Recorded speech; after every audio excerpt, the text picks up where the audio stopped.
Bonjour à tous et bienvenue dans cette nouvelle vidéo. Aujourd'hui, je vais vous présenter une vidéo d'histoire sur Napoléon Ier, Napoléon Bonaparte. Je vais vous raconter, je vais vous présenter cette vidéo en plusieurs temps, d'une manière chronologique. Donc, tout d'abord, son arrivée. Ensuite, surtout, et le plus important, c'est le cœur du sujet, ça va être ses réformes, tout ce qu'il a instauré, son règne. Et enfin, son exil, sa fuite. Enfin, plutôt son exil en punition, évidemment, donc la fin de Napoléon. Alors, tout d'abord, Napoléon arrive au pouvoir par un coup d'État. Donc, un coup d'État assez connu, c'est le coup d'État du 18 Brumaire, donc du 9 novembre 1799. En effet, en France, à l'époque, il y avait une période assez froide, assez tendue et assez complexe d'un point de vue politique, car il y a eu une époque un peu royaliste jusqu'au dernier roi Louis XVI et jusqu'à la Révolution en 1789. Et pendant 10 ans, de 1789 à 1799, il va y avoir un peu une période, voilà, donc je recontextualise un peu. Il va y avoir une période un petit peu de tension, etc. On va essayer des nouveaux régimes, donc on va essayer la monarchie constitutionnelle avec une constitution, une présence en plus du peuple dans le pouvoir. Là, il va y avoir les philosophes des Lumières qui vont développer leurs idées, donc Montesquieu, qui va répandre l'idée de la séparation des pouvoirs. Au lieu d'avoir une personne à la tête du pouvoir, répartie en parlement. Il va y avoir également Voltaire, dans ses livres, il me semble, dans Candide. Également d'autres philosophes. Et justement, en fait, à cette époque, on cherche à que les humains soient, entre guillemets, intelligents, enfin, qu'ils connaissent la vérité, qu'ils ne soient pas dans l'ignorance. À l'époque des rois, c'est le roi qui gérait tout. Dans ce cas-là, justement, par exemple, avec le développement de l'encyclopédie par Diderot et d'Alembert, le but est plutôt de plaire et instruire, enfin surtout instruire la population qui vit dans l'ignorance, surtout politique et sociale. Donc voilà, donc en fait, pendant 10 ans, ça va être voilà, ces 10 années de 1789, donc la Révolution française, au coup d'État de Napoléon en 1799, une source, voilà, une période un petit peu compliquée, un petit peu de tension. Et ils vont tester plusieurs régimes, comme j'ai dit, la monarchie constitutionnelle, mais ça n'a pas vraiment marché. Il va y avoir le directoire, etc. Mais ça va être vraiment ça va être des périodes assez courtes de règne, en 2-3 ans, et c'est vraiment pas efficace. Et Napoléon va quand même lui rester pendant 16 ans, de 1799 à 1815, et sous son règne, c'est un empire. Donc là, il va arriver par un coup d'État, comme j'ai dit, le 9 novembre 1799, le coup d'État des 18 Brumaire. Il va instaurer son règne.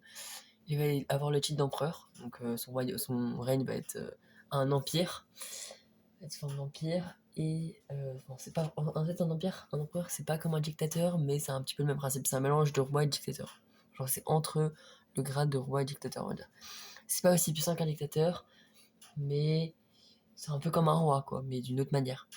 Donc, voilà. Et il va instaurer des règles qui sont encore présentes, enfin des règles, des normes, des nouvelles fonctionnalités un petit peu qui sont encore présentes aujourd'hui. Donc, il va instaurer la monnaie, le franc germinal d'un point de vue économique. Il va instaurer les lycées, les universités, le code pénal, code de la route, tout ça, un petit peu. Enfin plutôt surtout le code pénal, donc tout ce qui est les codes. Donc là, le code pénal, c'est pour tout ce qui est instruction, donc pour vivre de manière entre guillemets politiquement correcte. Donc il y a des lois, des institutions, des règles pour bien vivre. Les lycées pour que les jeunes étudiants puissent travailler, donc développer l'intelligence humaine également avec les universités. Le franc germinal pour l'économie, comme je sais. Il va y avoir tant d'autres réformes, mais c'est ces principales réformes qui va instaurer Napoléon. Il y a aussi les légions d'honneur pour récompenser des personnes ayant fait des grandes choses. Des grandes personnes ayant fait des grandes choses. Voilà. Et après, c'est pas non seulement un grand dieu, un grand sauveur qui va instaurer plein de règles.